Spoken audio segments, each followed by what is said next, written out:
रेमो का नमस्कार। Block 1 percentages में आपका हार्दिक स्वागत है। इस लेसन में हम वेन डायग्राम के बारे में डिस्कशन करेंगे और कुछ क्वेश्चंस भी देखेंगे। ऑब्जेक्टिव ये होगा कि वेन डायग्राम्स में आपके रिएक्शंस को कैसे बेहतर किया जाए। कई बार आप वेन डायग्राम में तरह तरह के फार्मूले भी याद रखते हैं, उनकी ज़रूरत क्यों नहीं है, बिना फार्मूलों के भी चीज़ें हो सकती हैं। और अगर आपको फार्मूले वो याद हैं तो उनकी एक अंडरस्टैंडिंग बिल्ड कराना कि आखिर उन फार्मूलों का मतलब क्या था। साथ ही साथ हम लोग कुछ क्वेश्चंस भी देखेंगे जिससे आपको और अंडरस्टैंडिंग मिलेगी। चलिए शुरुआत करते हैं। देखिए, वेन डायग्राम में यूजुअली क्या होता है, आपने देखा होगा कि जैसे मैं आपसे बात करता हूँ कि लेट्स से कि एक स्कूल के किसी एक क्लास की बात हो रही है लेट्स से, तो कहते हैं ना कि वहाँ पर लेट्स से कि बच्चे हैं जो हिंदी पढ़ते हैं, तो हिंदी जो पढ़ने वाले बच्चे हैं, अगर उनके नंबर्स आपको प्रोवाइड किए जाते हैं कि 60 स्टूडेंट्स हैं जो हिंदी पढ़ते हैं, ये आपको प्रोवाइड कर दिया गया।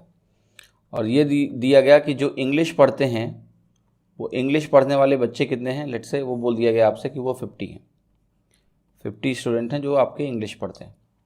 ठीक है, अब देखिए इसका मतलब क्या हुआ। अगर ये वेन डायग्राम इस तरह से ड्रॉन है, जो मैंने आपको सिचुएशन दी कि एक क्लास है, उसमें 60 स्टूडेंट्स हिंदी पढ़ते हैं, 50 स्टूडेंट्स इंग्लिश पढ़ते हैं, तो इस जो वेन डायग्राम इस फॉर्म में रिप्रेजेंटेड है, इसका क्या मतलब है।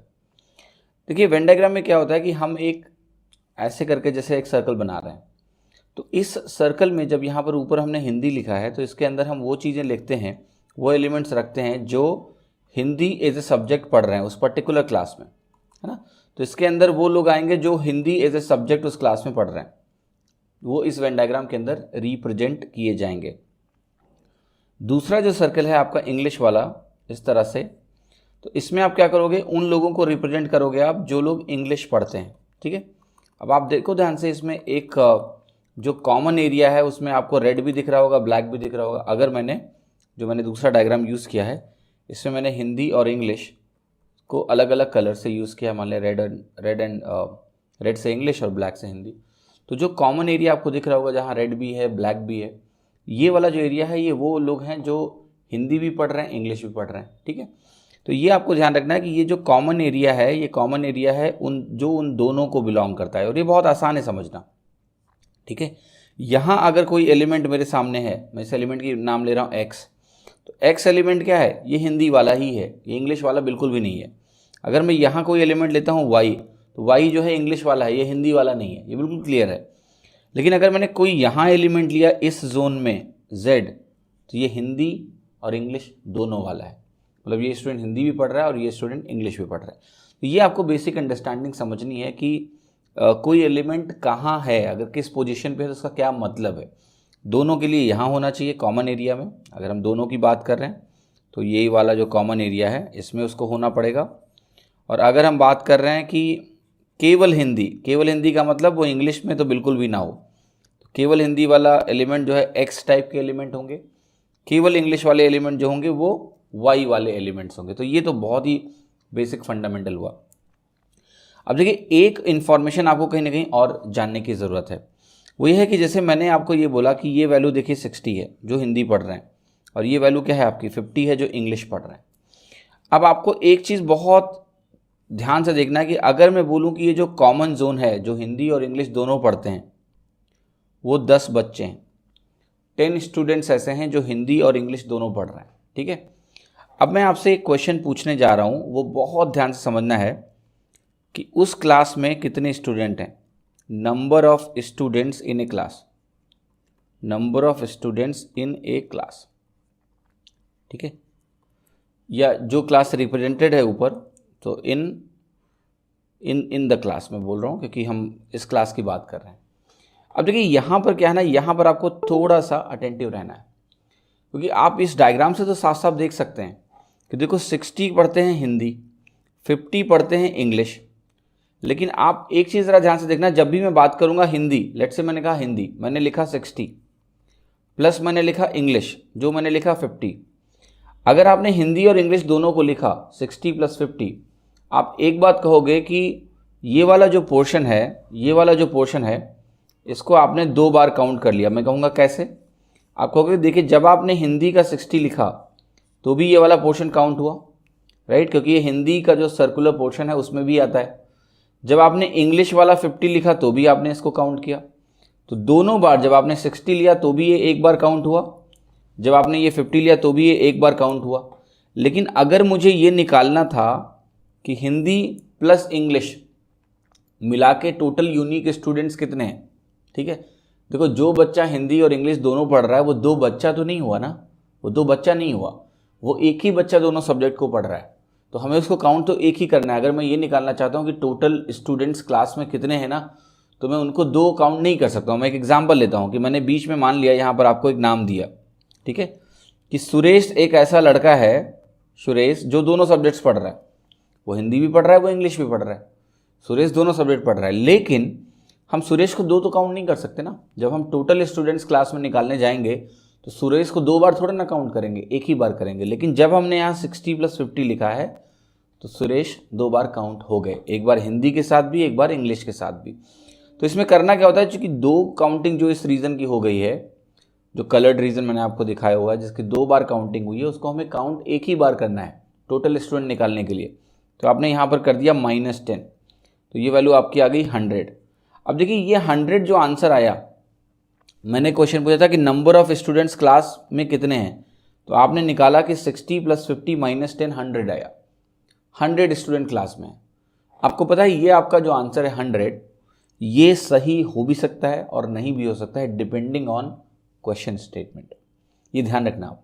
आपने ये तो निकाल लिया कि 100 स्टूडेंट्स निकल गए, आपने 60 + 50 - 10 कर दिया, 100 आ गया। लेकिन ये 100 सही भी हो सकता है और गलत भी हो सकता है, ये देखना पड़ेगा कि क्वेश्चन स्टेटमेंट क्या है। देखिए किसी भी क्लास में जब क्वेश्चन में ये चीज़ क्लियरली स्पेसिफाई की जाएगी कि क्लास का हर एक स्टूडेंट यहाँ रिप्रेजेंटेड है कहीं ना कहीं।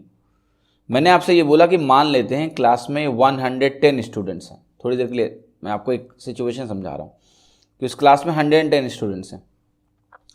आपने बोला कि 60 स्टूडेंट्स हिंदी पढ़ते हैं, 50 स्टूडेंट्स इंग्लिश पढ़ते हैं, बहुत अच्छी बात है। और आपने बोला कि 10 स्टूडेंट्स दोनों पढ़ते हैं, ये भी बहुत अच्छी बात है। पर ये जो सिचुएशन आपने मुझे दी है, ठीक है, इस केस को कैलकुलेट हम कर रहे हैं तो बच्चे तो 100 ही निकल रहे हैं, लेकिन क्लास में 110 बच्चे भी हो सकते हैं। हो सकता है वो 10 बच्चे, वो 10 स्टूडेंट्स हिंदी और इंग्लिश में से कुछ भी ना पढ़ रहा हूँ। समझ रहे हैं आप? ये बहुत इंपॉर्टेंट अंडरस्टैंडिंग है। कई बार क्वेश्चन एग्जाम में इस तरह से भी गलत हो जाते हैं क्योंकि आपको क्लैरिटी ही नहीं होती है।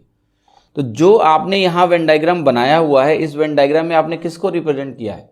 आपने सिर्फ उन लोगों को रिप्रेजेंट किया है जो लोग हिंदी या इंग्लिश कम से कम एक सब्जेक्ट इसमें तो पढ़ ही रहे हैं। तो ये 100 करेक्ट इस केस में नहीं होगा। अगर कुछ ऐसे बच्चे भी निकल गए क्लास में जो कोई सब्जेक्ट नहीं पढ़ रहे हैं, हिंदी इंग्लिश में से नहीं पढ़ रहे हैं, वो कुछ और पढ़ रहे हैं, वो कोई तीसरा सब्जेक्ट पढ़ सकते हैं, तो वो यहाँ रिप्रेजेंट नहीं हो पाएंगे क्योंकि उनको आप कहाँ प्लेस करोगे? हिंदी में कर नहीं सकते, इंग्लिश में कर नहीं सकते, और हिंदी इंग्लिश दोनों में कर नहीं सकते। अगर कोई ऐसा है जो हिंदी इंग्लिश पढ़ता ही नहीं है, तो नंबर ऑफ स्टूडेंट उस केस में ना ये जो 100 निकला है ये गलत हो जाएगा। ठीक है, समझ रहे हैं आप? ये इंपॉर्टेंट अंडरस्टैंडिंग आपको लेनी है। तो ये सही कब होता? अब देखिए क्वेश्चन स्टेटमेंट में ये मेंशन किया जा सकता है या होता है कि क्लास का हर एक बच्चा कम से कम एक सब्जेक्ट हिंदी या इंग्लिश दोनों में से कोई ज़रूर पढ़ता है। मतलब अगर मैं ये आपको बोलूं कि जितने भी स्टूडेंट क्लास में हैं, जितने भी स्टूडेंट क्लास में हैं वो या तो हिंदी पढ़ते हैं, इधर हिंदी और इंग्लिश, ठीक है, हिंदी और इंग्लिश और बोथ। मतलब आपको जो क्वेश्चन की भाषा दी जाएगी उसमें ये बताया जाएगा कि क्लास में पढ़ने वाला हर बच्चा इन दोनों सब्जेक्ट में कोई ना कोई सब्जेक्ट जरूर पढ़ता है। आप मुझे बताओ अगर ऐसा हुआ तो क्या कोई स्टूडेंट इस से बाहर जा पाएगा? बिल्कुल भी नहीं जा पाएगा। अगर कोई स्टूडेंट ऐसा है जो हिंदी या इंग्लिश ज़रूर पढ़ता है तो वो आएगा तो यहीं कहीं, इसमें आएगा, इसमें आएगा या बीच में आएगा। तो जब सारे स्टूडेंट्स यहाँ रिप्रेजेंट होंगे तब तो हम जब ये कैलकुलेट करेंगे हमें टोटल नंबर ऑफ स्टूडेंट्स मिलेंगे।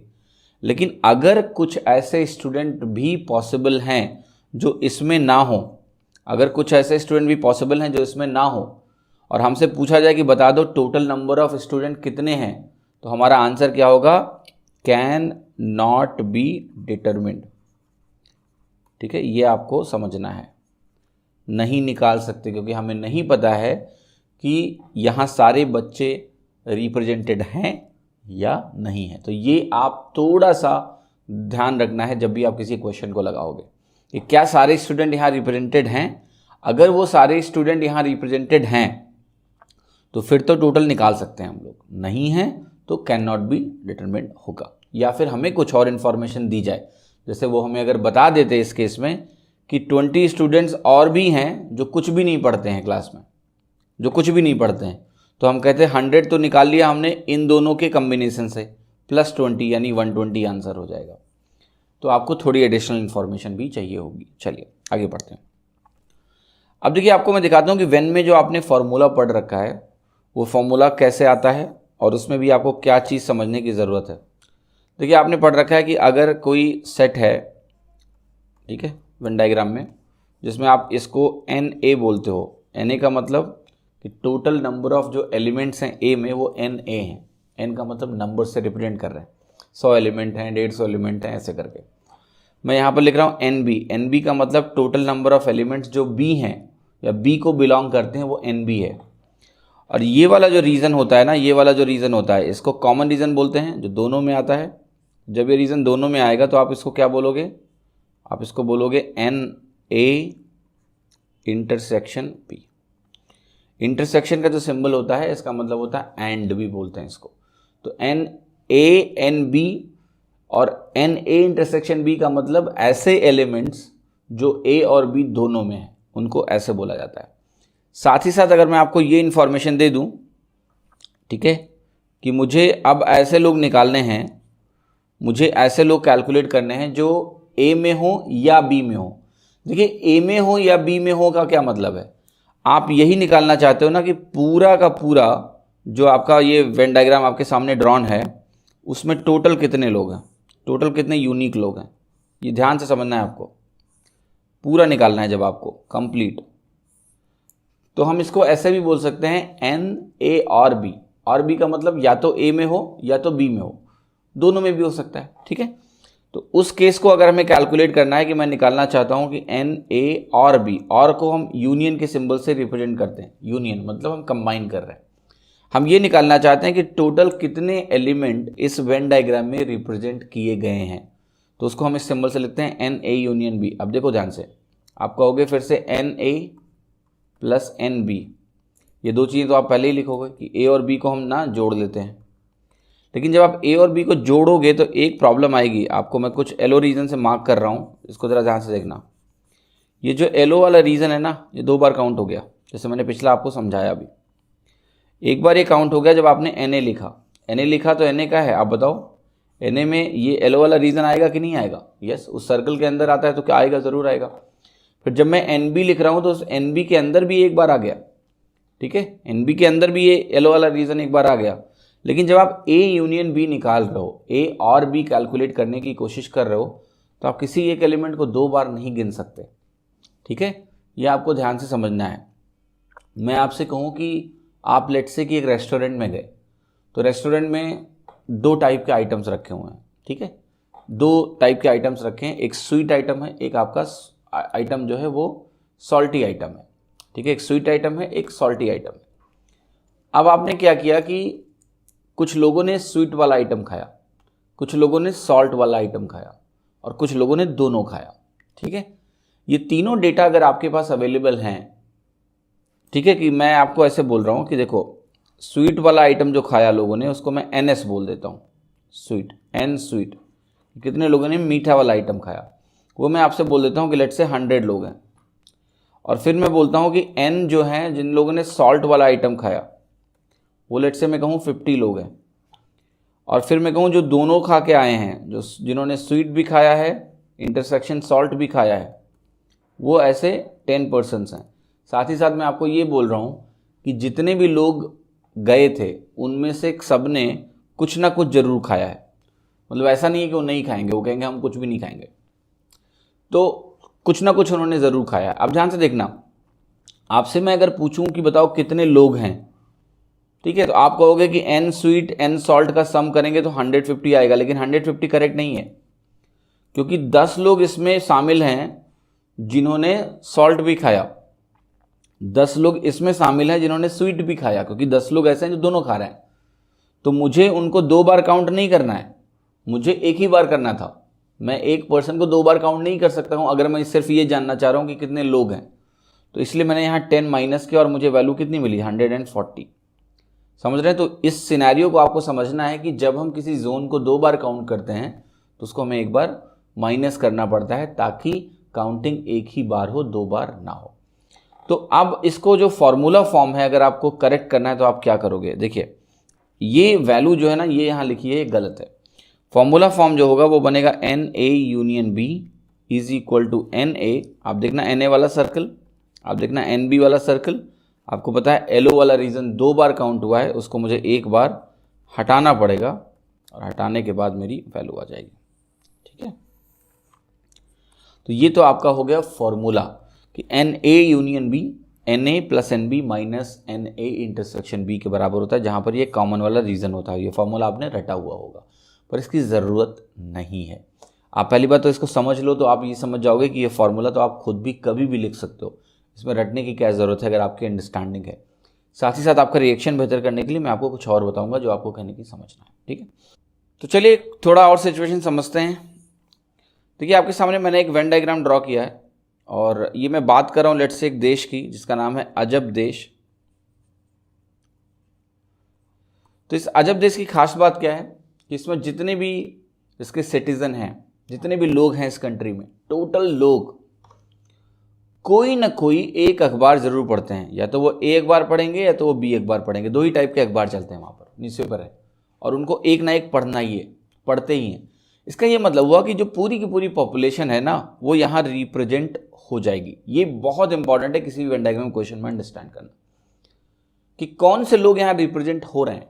यहाँ पर कौन से लोग रिप्रेजेंट हो रहे हैं? वो लोग रिप्रेजेंट हो रहे हैं जो किसी न किसी अखबार को पढ़ रहे हैं, A या B में से। और ये हमें ये भी बताया गया है कि सब लोग कोई ना कोई अखबार ज़रूर पढ़ेंगे, तो फिर यही होंगे सारे लोग। अब मैंने आपसे बोला कि 80% लोग A अखबार पढ़ते हैं, यहाँ पर 60% लोग हैं जो B अखबार पढ़ते हैं। आपको ये मालूम करना है कि कितने ऐसे लोग हैं जो दोनों अखबार पढ़ते हैं। आप कहोगे इतना आसान सवाल क्यों पूछ रहे हो? सिर्फ इसलिए पूछ रहा हूँ ताकि मैं आपका रिएक्शन ना थोड़ा बेहतर कर पाऊँ। ठीक है, आप क्या करते हो, 80 प्लस 60, आप जब फॉर्मूला लगाओगे तो आप कहोगे NA union B is equal to NA plus NB minus NA intersection B।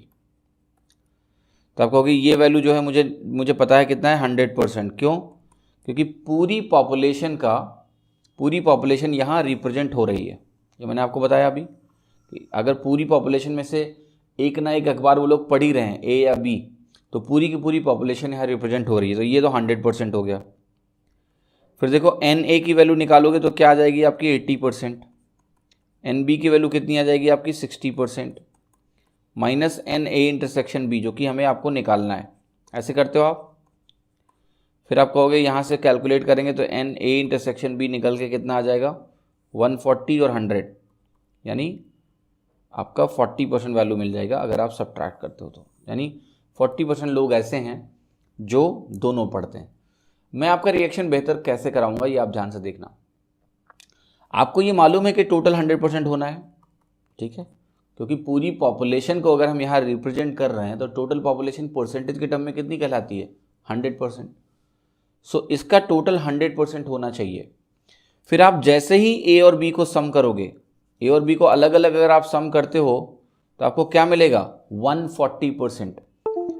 आपको ये तो अब मालूम ही चल चुका है कि 140% इसलिए मिला है क्योंकि आपने इस जोन को 2 बार काउंट किया है। इसमें तो कोई अब शंका नहीं होगी, मैंने इसको अच्छे से समझाया कि इन दोनों का जो सम है अगर टोटल से ज़्यादा आ रहा है तो वो तभी आ सकता है टोटल से ज़्यादा जब ये जो रीज़न 2 बार काउंट किया है इसकी वजह से। तो ज़्यादा होने के लिए रेस्पॉन्सिबल यही रीज़न है क्योंकि ये 2 बार काउंट हुआ। अब ध्यान से देखो कितना ज़्यादा है, आप कहोगे 40% ज़्यादा है। इस रीज़न को 2 बार काउंट करने से अगर ये 40% एक्स्ट्रा वैल्यू दे रहा है तो इसका मतलब तो यही हुआ ना कि ये वाला जो रीज़न है वो कितना है, 40%। कॉमन रीज़न ये 40% हो गया। ये रिएक्शन लेके आइए आप। 80 + 60 140 आ रहा है, टोटल होना चाहिए था 100, 40 एक्स्ट्रा क्यों आया? क्योंकि ये रीज़न 2 बार काउंट हुआ। तो अगर एक बार एक्स्ट्रा काउंटिंग की वजह से ये 40% एक्स्ट्रा देता है तो मतलब ये रीज़न किसके बराबर है? 40% के बराबर है। तो ये जो फार्मूला है, ये मैं नहीं कह रहा हूँ कि इस फार्मूले में कोई खराबी है, किंतु यहाँ पर आपका रिएक्शन स्लो होगा। लेकिन मैं जो बता रहा हूँ अगर आप उस तरह से करते हो तो आपका रिएक्शन फास्ट होगा। उस तरह से आपको कहीं ना कहीं सोचना है, लेकिन थोड़ा सा सावधानी आपको बरतनी है। चाहे वो फार्मूला लगाते हो तब भी बरतनी है, और जब आप ये कर रहे हो तब भी बरतनी है। सवाल देखिए ऐसे भी हो सकता है, सवाल ऐसे भी हो सकता है कि देखिए एक जिस हम कंट्री की बात कर रहे हैं, अजब देश की, जिसमें बोल दिया जाएगा कि अजब देश की जो पूरी इंटायर पॉपुलेशन है, जनसंख्या है, उसमें से 10% लोग ऐसे हैं जो कुछ भी नहीं पढ़ते हैं। मतलब ये क्या है? रीड, ये न्यूज़पेपर पढ़ते नहीं है, डोंट रीड न्यूज़पेपर, नहीं पढ़ते, ठीक है, डोंट रीड न्यूज़पेपर। तो अगर ये न्यूज़पेपर पढ़ते ही नहीं हैं तो आप मुझे बताओ कि जब हम यहाँ पर उन लोगों को रिप्रेजेंट करेंगे जो ए या बी दोनों पढ़ते हैं, बाकी लोगों में से जो लोग होंगे 10% बिल्कुल नहीं पढ़ते हैं, बाकी 90% लोग ऐसे होंगे जो ए या बी में से कुछ ना कुछ ज़रूर पढ़ेंगे, ठीक है। तो अब आपको ये समझना है कि ये जो रिप्रेजेंटेशन हम इस वेन डायग्राम का कर रहे हैं, जिसमें हम यहाँ पर हमने ए लिखा है और यहाँ पर हमने बी लिखा है, ये वेन डायग्राम का टोटल क्या रिप्रेजेंट करेगा? इस वेन डायग्राम का टोटल सिर्फ ये रिप्रेजेंट करेगा कि जो लोग ए या बी अखबार पढ़ते हैं वो टोटल कितने हैं। यानी इसका जो टोटल होगा वो कितना होगा? वो 90% ही होगा। अब इस केस में 100 नहीं होगा। देखो यहाँ पर वैल्यू कितनी है? 10% लोग हैं जो पढ़ते ही नहीं है, तो बाकी के रिमेनिंग 90% ही हैं जो ए और बी पढ़ेंगे। तो यहाँ इस वेन डायग्राम का टोटल 90% होगा। ये आपको समझना है कि कब ये 100 होगा, कब ये 90 होगा, ये इंपॉर्टेंट है। अब अगर आप फॉर्मूला लगाओगे N A union B, A union B का मतलब क्या होता है? ए और बी को मिला के टोटल कितने, तो वो वैल्यू आपकी 90% ही रखी जाएगी। अब इसी सवाल को मैं आपको समझाता हूँ। जैसे मैंने आपसे कहा कि लेट से 80% लोग ए पढ़ रहे हैं, 80% of the total population, 60% of the total population आपका मान लिया बी पढ़ रहे हैं, ठीक है। अब मैं इसी में आपसे पूछूं कि बताओ ए और बी दोनों कितने लोग पढ़ रहे हैं, तो यहाँ पर आपको कैसे देखना है? देखो 90 और 60 कितना हुआ? 80 और 60 कितना हुआ आपका? 140%, जो कि टोटल वैल्यू 90% से कितना ज़्यादा है? आप कहोगे 140% 90% से 50% ज़्यादा है, ठीक है। मतलब बेस सेम है यहाँ पर टोटल पॉपुलेशन का, तो 50% ऐड करना पड़ेगा तब यहाँ पहुँचोगे आप 140 पे। तो देखो टोटल आना चाहिए था 90%, ऐसे ही सोचना है ना, इन दोनों का जो टोटल है ना वो कितना आना चाहिए? 90%, लेकिन कितना आया? 140%। फिर मैं पूछूंगा ये 40% एक्स्ट्रा क्यों आया? आप कहोगे 40% एक्स्ट्रा इसीलिए आया होगा क्योंकि यही वाला जो रीज़न है ये आप ना 2 बार काउंट कर रहे हो, जो कि करना था 1 बार। तो मैं कहूँगा अच्छा, इसका मतलब 50% एक्स्ट्रा जो आया, ये 50% एक्स्ट्रा सिर्फ इसलिए आया है क्योंकि ये रीज़न 2 बार काउंट हुआ है, तो यही रीज़न किसके बराबर है? 50% के। ये आपको अंडरस्टैंड करना है, ठीक है, कि टोटल जो वैल्यू है वो एक कहीं ना कहीं आपको ध्यान से समझना है कि ये टोटल वैल्यू कितनी है, राइट। ए और बी को पढ़ने वाले टोटल लोग यहाँ पर 90% ही थे, क्योंकि 10% लोग कुछ भी नहीं पढ़ते हैं। तो ये तो कुछ छोटी छोटी बातें हैं जो वेन डायग्राम के केस में आपको आनी चाहिए। अब जरा वेन डायग्राम के कुछ सवाल देखते हैं। अब देखिए क्वेश्चन क्या कह रहा है? ये कह रहा है कि एक क्लास है जिसमें 60% जो स्टूडेंट है वो हिंदी में पास होते हैं, सफल होते हैं, और 45% संस्कृत में पास होते हैं। फिर कह रहा है if 25% of them pass in both subject, और कह रहा है कि 25% ऐसे लोग हैं जो दोनों सब्जेक्ट में पास हो जाएंगे, ठीक है। तो बताना है कि what percentage of the student fail in both the subjects, कितने प्रतिशत ऐसे स्टूडेंट होंगे जो दोनों विषय में फेल हो जाएंगे। तो देखिए पहले समझते हैं कि इस क्वेश्चन में क्या दिया हुआ है। देखिए पहले इस क्वेश्चन में ये डेटा तो बिल्कुल नहीं दिया इन्होंने कि कितने प्रतिशत ऐसे बच्चे हैं, क्या कोई ऐसा स्टूडेंट है जो इन दोनों में बिलोंग ना करता हो, ठीक है, वो कहीं मेंशन नहीं है। In a class 60% of the student pass in Hindi, 45% pass in Sanskrit, right. तो उन्होंने डेटा तो दे दिया कि पूरी क्लास का जो 60% है वो हिंदी में पास हो रहा है, 45% संस्कृत में पास हो रहा है, और 25% दोनों में पास हो रहे हैं। ये डेटा हमें दिया हुआ है, लेकिन हमें डेटा किसका निकालना है? फेल का डेटा निकालना है। आप कहोगे यहाँ क्लास का जो टोटल है वो कितना होगा? मतलब अगर मैं इस वेन डायग्राम को ड्रॉ करता हूँ, हिंदी को ड्रॉ किया मैंने, यहाँ पर मैंने संस्कृत को ड्रॉ किया। अब बहुत ध्यान से आपको अंडरस्टैंड करना है कि ये वैल्यू आपको दी है 60% जो कि हिंदी वाली है, जो संस्कृत वाली वैल्यू है वो आपको दी है 45%, ये भी मैं लिख देता हूँ। सवाल अब ये है कि क्या इसका टोटल हमें 100% लेना है या नहीं लेना है।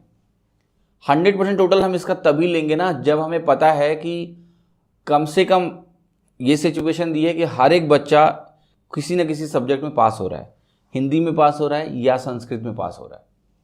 मतलब यहाँ पर ये वेन डायग्राम अगर हम बना रहे हैं अभी आपके सामने जो वेन डायग्राम, आपको एक चीज़ ये अंडरस्टैंड करनी है कि इस वेन डायग्राम में क्लास के सारे बच्चों का रिप्रेजेंट होना ज़रूरी नहीं है। समझ रहे हो आप? क्यों? क्योंकि जो स्टूडेंट दोनों सब्जेक्ट में फेल हो जाएंगे वो यहाँ पर रिप्रेजेंट नहीं हो पाएंगे।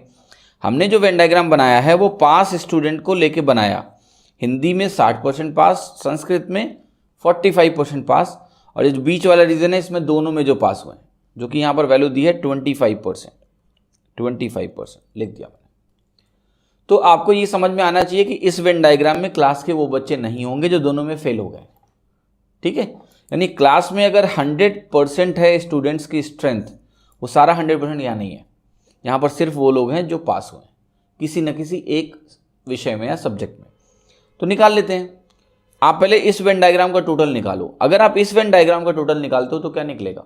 इस वेन डायग्राम का टोटल आपको ये बताएगा कि कम से कम एक विषय में हिंदी या संस्कृत में पास होने वाले कितने बच्चे हैं।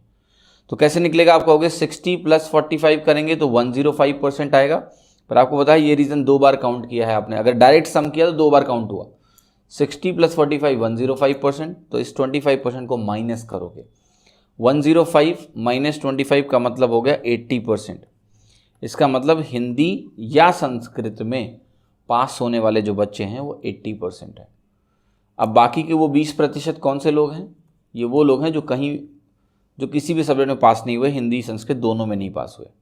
ठीक है, तो जब दोनों में पास नहीं हुए तो वो यहाँ रिप्रेजेंट हो ही नहीं सकते इस वेन डायग्राम में, इसलिए वो बाकी के 20% लोग हैं, और आपने यहाँ पर मार्क कर दिया बाकी का 20%। ठीक है, समझ रहे हो आप?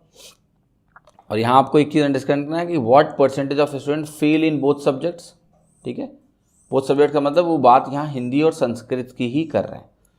ठीक है, तो इसलिए यहाँ पर ये आंसर आपका आ गया 20%। आपको ये समझना ज़रूरी है कि वेन डायग्राम में क्या रिप्रेजेंटेड है और बाकी लोग कौन से हैं। तो जब पास वाले यहाँ पर हैं हिंदी संस्कृत में, तो जो फेल वाले होंगे वो कितने होंगे?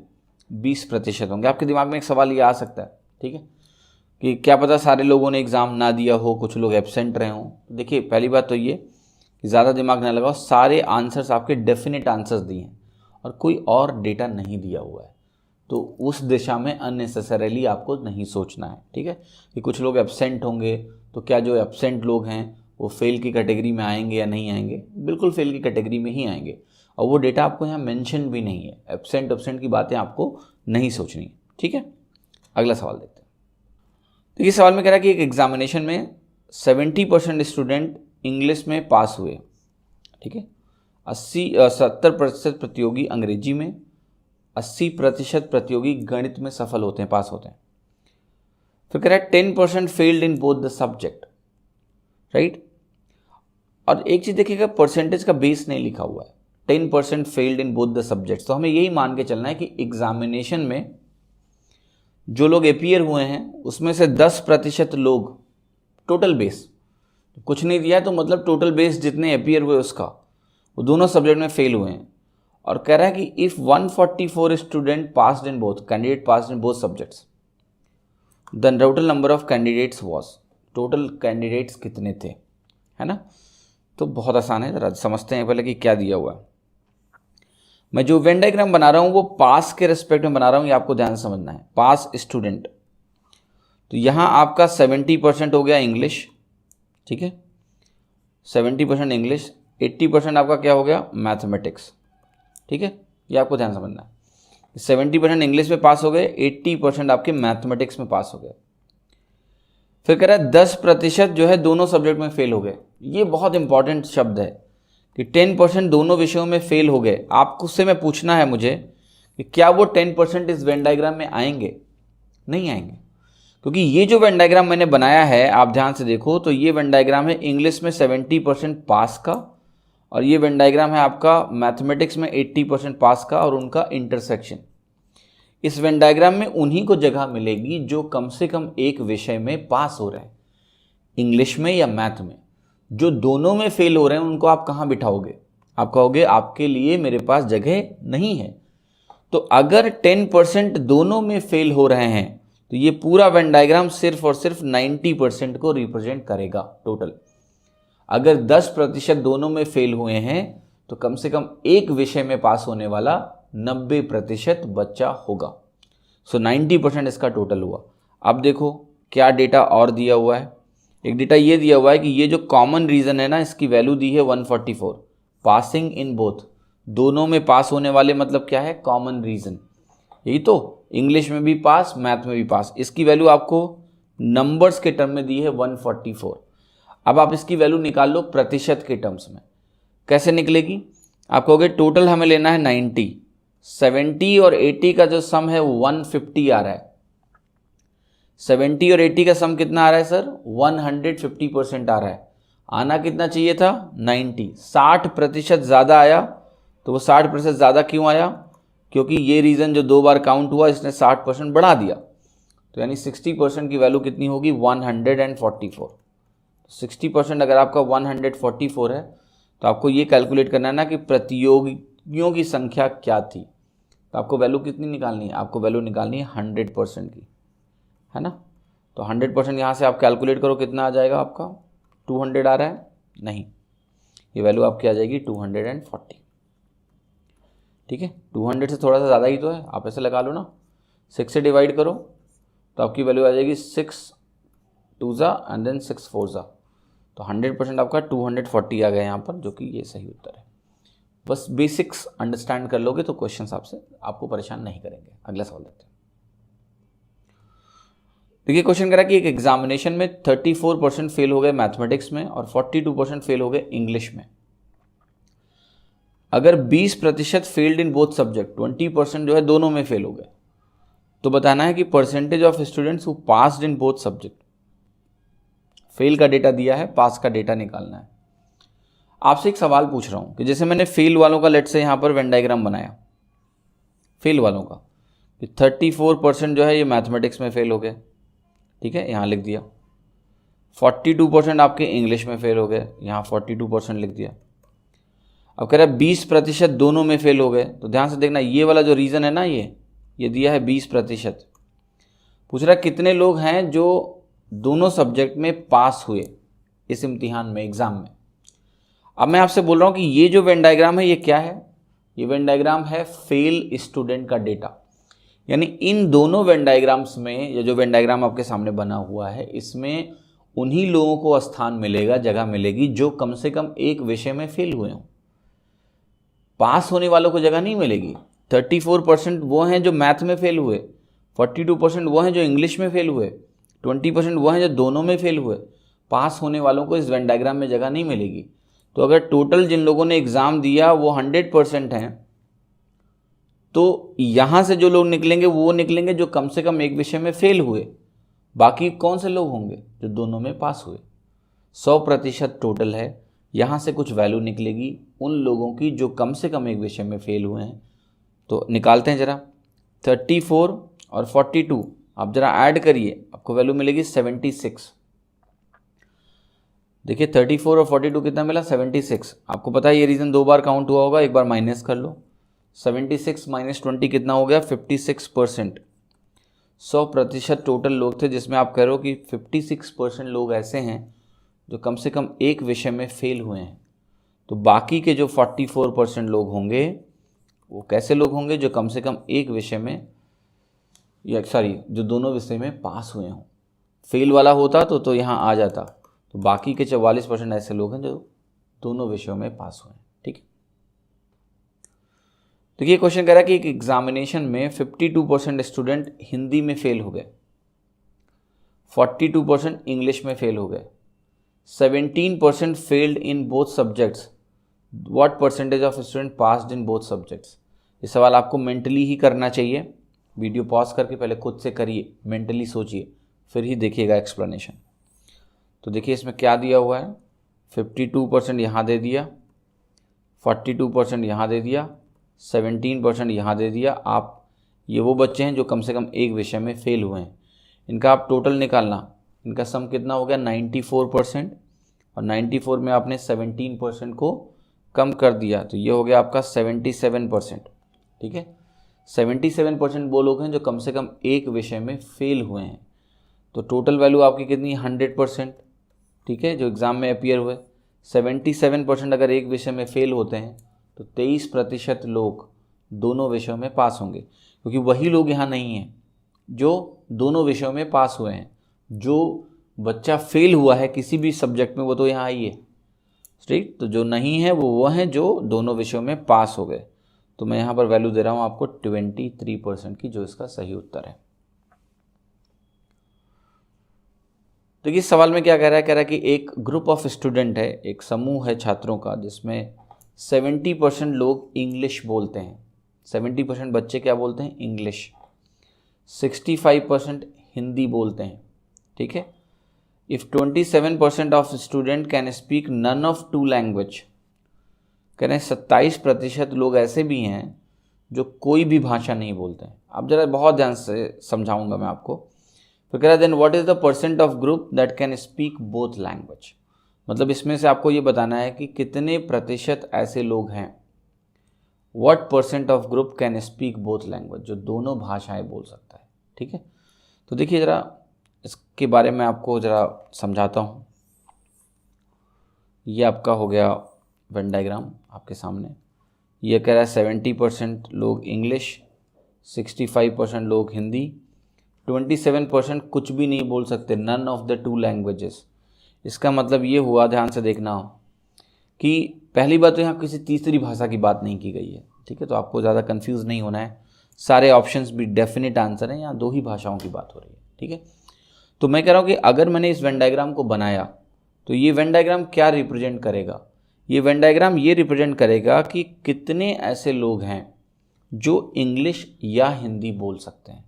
इस वेन डायग्राम में आने वाला हर शख्स, हर स्टूडेंट कम से कम एक भाषा हिंदी या इंग्लिश बोलेगा, तभी इसमें आएगा। तो जो 27% लोग कुछ भी नहीं बोलते हैं, ध्यान समझना, उनको अगर 100% में आप माइनस करोगे तो आपको वैल्यू क्या मिलेगी, आपको वैल्यू मिलेगी 73% की। यानी इनका जो टोटल आना चाहिए वो 73% आना चाहिए, क्योंकि 27% कुछ भी नहीं बोलते हैं तो वो इस वेन डायग्राम में नहीं आएंगे। तो अब जरा देखिए ध्यान से, बहुत आराम से आपका आंसर निकल आएगा कि 65 और 70 को आपने सम किया तो वैल्यू मिली आपको 135%, पर आना कितना चाहिए था 73%। तो कॉमन रीज़न जो दो बार काउंट हुआ है वो निकाल लो आप, इसमें 73% है तो माइनस कर दो। ठीक है, तो आपकी वैल्यू आ गई 62%। बहुत ही आसान था, 62% आपकी वैल्यू आ गई, है ना। इवन ऑप्शंस इतने पुअर थे कि कुछ ज़्यादा सोचना ही नहीं था। 135 और 73 का जो गैप है ना, वो अगर आप ऑप्शन खाली ग्लांस कर लो तो आपको पता है कि यही होगा। बाकी वैल्यू तो छोटी छोटी दी हुई है ना, गैप मुझे साफ साफ दिख रहा है कि 50 से ज़्यादा है, 50 से ज़्यादा का गैप, यानी बी ऑप्शन केवल। ठीक है, अब देखिए इस सवाल को करने का एक तरीका ये हुआ, लेकिन मैं आपको थोड़ा सा अल्टरनेटिव तरीका भी सिखाना चाहता हूँ कि आपको थोड़ा सा मतलब कहते हैं ना कि क्लियर अंडरस्टैंडिंग होना इंपॉर्टेंट है। तो यहाँ पर आपको देखिए एक चीज़ है, इन्होंने ये पूछा था आपसे कि ये बताना है कि what percentage of group can speak both the language, जो दोनों भाषा बोल सकते हैं। अब जरा देखना, इस वेन डायग्राम को मैं थोड़ा सा मॉडिफाई करने जा रहा हूँ सिर्फ आपकी अंडरस्टैंडिंग को बेहतर करने के लिए, वरना ये क्वेश्चन तो ऐसे हो ही जाएगा। मैंने कहा कि देखो इसी क्वेश्चन को ना हम इस तरह से भी रिप्रेजेंट करें। अब हम ना क्या करेंगे, इस वेन डायग्राम में उन लोगों को रिप्रेजेंट करेंगे ना जो कोई भी भाषा, कम से कम एक भाषा नहीं बोल पाते। तो आपको पता है ये 27% का मतलब क्या हुआ, ये बीच में जो 27% लोग हैं जो कोई भी भाषा नहीं बोल पाते, उनको तो हम बीच में डाल देंगे, क्योंकि ना तो वो इंग्लिश बोल पाएंगे ना तो वो हिंदी बोल पाएंगे। हम किसको रिप्रेजेंट कर रहे हैं, जो कम से कम एक भाषा ना बोल पाता हो। तो जो कॉमन रीजन होगा वो कौन से लोग होंगे, जो दोनों भाषा को ना बोल पाए। तो देखो इंग्लिश ना बोलने वाले कितने लोग हैं, अगर 70% लोग इंग्लिश बोलने वाले हैं तो 30% लोग ऐसे हैं जो इंग्लिश को नहीं बोल पाएंगे। अगर 27% लोग अगर 65% लोग हिंदी बोल पाते हैं तो बाकी के 35% हिंदी नहीं बोल पाएंगे। ठीक है, ये चीज़ मैं निकाल सकता हूँ। अब जरा ध्यान से देखो, मैं निकालूंगा कि टोटल इसका आप कैलकुलेट करूंगा इस वेन डायग्राम का, वो टोटल मुझे क्या देगा, वो टोटल मुझे देगा कितने प्रतिशत ऐसे लोग हैं ना जो इन दोनों में से कम एक भाषा नहीं बोल पाते हैं। ठीक है, तो इसके अलावा कौन से लोग होंगे, इस वेन डायग्राम के अलावा कौन से लोग होंगे, वैसे लोग होंगे जो कम से कम, जो कहते हैं ना, जो दोनों भाषाएं बोल सकते हैं, वो इस वेन डायग्राम में नहीं है। इसको मैं हटा रहा हूं अभी। इस वेन डायग्राम के बाहर कितने लोग होंगे, इस वेन डायग्राम के बाहर वो लोग होंगे जो दोनों भाषाएं बोल लेते होंगे, क्योंकि अगर वो कोई भी एक भाषा नहीं बोल पाते तो वो यहां होते, या दोनों नहीं बोल पाते तो भी यहां होते। जो नहीं है वो कौन से लोग हैं, जो दोनों भाषाएं बोल लेते हैं। तो आप जरा निकालना 30 और 35 क्या देगा आपको, 65%। इस 30 और 35 का अगर आप सम निकालोगे तो आपको मिल जाएगा 65%। और फिर आपको क्या निकालना है, 27% माइनस करना है, क्योंकि आपको पता है इसको जोड़ा आपने तो ये 2 बार काउंट हो जाता है।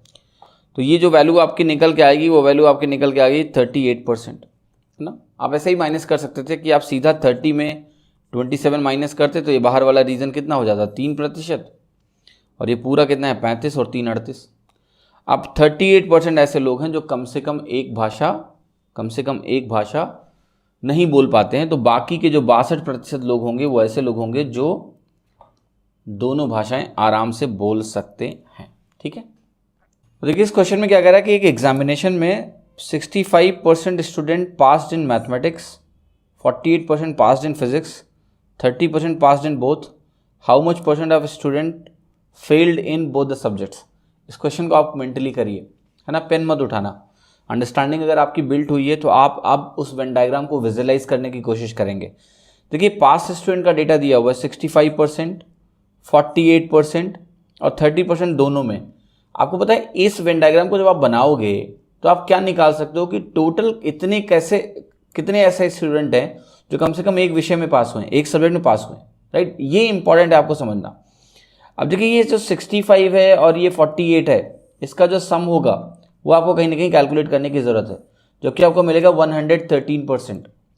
अब 113% में जो ये 30% है ये आपको माइनस करना पड़ेगा, ये माइनस करना पड़ेगा, तो आपको मिल जाएगा सिंपली 83%। मेंटली ये 83% का डेटा दिमाग में आना चाहिए, यानी 83% लोग ऐसे होंगे जो एक विषय में कम से कम पास हो रहे हैं। तो अगर कम से कम एक विषय में पास होने वाले लोग 83% हैं, तो दोनों विषयों में फेल होने वाले कितने लोग हैं, बाकी लोग जो पास होने वाले वो तो वेन डायग्राम में आ गए। तो इसका आंसर हो गया आपका 17%। अब देखिए सब्ट्रैक्शन में जिनकी एडिशन स्किल्स इतनी अच्छी नहीं है वो ये भी कर सकते हैं। अगर आपको समझ में आ गया है तो देखिए ये वेन डायग्राम है आपके सामने, यहाँ पर ये 65% है, ये आपका 48% है, और ये जो वैल्यू है आपकी ये 30% है। आपको पूरे वेन डायग्राम का टोटल निकालना है ना। तो जब हम पूरा का पूरा सर्कल लेते हैं 65 और 48 तो ये 2 बार काउंट हो जाता है। एक तरीका है जिसमें 2 बार काउंट नहीं होगा। कैसे, आप क्या करो ना, ये आपको पता है कि ये आपका 30 है, ठीक है, तो आप 48 में 30 माइनस कर दो, आपको मिल जाएगा 18%। तो आपको पता है कि अब ये जो 18% है वो मैं एक रीज़न आपको मार्क करके दे रहा हूँ, किसको रिप्रेजेंट कर रहा है। देखो ये वाला रीज़न है आपका 18%, ठीक है। तो आप ध्यान से देखो, अगर आपको अब इस पूरे वेन डायग्राम का टोटल निकालना है तो आप कैसे निकालोगे। आप कहोगे कि मैं कैलकुलेट करूंगा पूरा का पूरा सर्कल, पहला वाला 65% वाला, ये कंप्लीट सर्कल, तो ये हो गया 65% प्लस 18 आप इसमें जोड़ दो, 18 आप इसमें जोड़ दो तो आपको मिल जाएगा पूरा वेन डायग्राम। यानी ये वैल्यू आप देखो कितना हो गया, 83% हो गया। तो ये भी आप थोड़ा सा अंडरस्टैंड कर लें। तो आपको अगर क्विकली आपको सम करके सब्ट्रैक्ट नहीं करना है तो आप पहले ही सब्ट्रैक्ट कर ले, तो करके फिर सम कर लेना, वो आसान होगा आपके लिए। तो 83% आ गया, तो ये 17% आपकी वैल्यू हो गई, है ना। देखिए क्वेश्चन क्या कह रहा है कि एक गांव में 60% फैमिलीज के पास गाय है, काऊ है, 30% फैमिलीज के पास बफेलो है, और 15% फैमिलीज के पास काऊ और बफेलो दोनों है। तो बताना है कि अगर 96 फैमिलीज हैं गांव में तो कितने परिवारों के पास ना तो गाय है ना ही बफेलो है। तो करते हैं कि कैसे क्वेश्चन होगा। ये बहुत ही आसान है, आपको डरना नहीं है कि इसमें परसेंटेज के अलावा नंबर्स भी दिए हैं तो भी आसानी से होगा। कैसे होगा ये समझाता हूँ। यहाँ आपको दिया है 60% काऊ है, 30% फैमिलीज के पास बफेलो है, 15% के पास कुछ भी नहीं है, ठीक है। आपको क्या करना है, टोटल निकालना है। तो आप कहोगे ये जो टोटल आएगा वो 60 और 30 कितना हुआ 90, 90 माइनस 15 कितना हो गया आपका 75, यानी 75% के पास या तो काऊ है या बफेलो है। तो बाकी के जो 25% होंगे उनके पास नहीं होगा कुछ भी। 75% के पास काऊ या बफेलो है तो रिमेनिंग 25% के पास कुछ भी नहीं होगा। सो 96 का 25% अगर आप निकालते हो 1/4, ये कितना आ जाएगा 24। ठीक है, ये वैल्यू आपकी आ जाएगी 24, यानी 24 फैमिलीज ऐसी हैं जिनके पास ना तो गाय है ना भैंस है। देखिए क्वेश्चन क्या कह रहा है कि एक एग्जामिनेशन में 60% candidates passed in English and 70% candidates passed in mathematics, 20% failed in both this subjects. If 2500 candidates passed in both subjects, the number of candidates who appeared at the examination was. बहुत ही आसान है, मैं case समझा देता हूँ आपको। देखिए case क्या है कि भाई कह रहा है कि 60% लोग जो है ना वो एक सब्जेक्ट इंग्लिश में पास हुए, 70% एक सब्जेक्ट है आपका मैथमेटिक्स में पास हुए, 20% दोनों में फेल हो गए। तो अगर 20% दोनों में फेल हो गए, इसका क्या मतलब हुआ कि 80% जो है ना वो इन दोनों सब्जेक्ट में कम से कम एक सब्जेक्ट में पास होंगे। 80%, 20% फेल हो गए तो 80% कम से कम एक सब्जेक्ट में पास होंगे, है ना। अब देखो ध्यान से कि ये जो वैल्यू है आपकी 2500 candidates passed in both subjects जो दिया हुआ है, ये निकालते हैं कि ये रीजन क्या है। पासिंग इन बोथ वाला है, ये रीजन की वैल्यू निकालो। 60 और 70 कितना हुआ 130, और 130 में 80 माइनस कर लो आप, कितनी वैल्यू आ गई आपकी 50%। तो यानी 50% दोनों में पास हो रहे हैं, जिसकी वैल्यू आपकी 2500 है। तो आपका 100% कितना होगा, ये 100% आपका आ जाएगा, सीधे सीधे डबल कर लो आप 5000, है ना। ये वैल्यू आपकी कैलकुलेट होके आ जाएगी यहाँ से आसानी से, इसमें कोई चैलेंज नहीं है।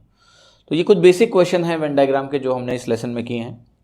ठीक है, बाकी और भी एडवांस क्वेश्चंस इस वेन डायग्राम के बेस्ड क्वेश्चन परसेंटेज के होंगे, जिसमें स्पेशली 3 वेन डायग्राम के क्वेश्चंस होते हैं, तो वो भी आपको आने वाले लेसन्स में कराए जाएंगे।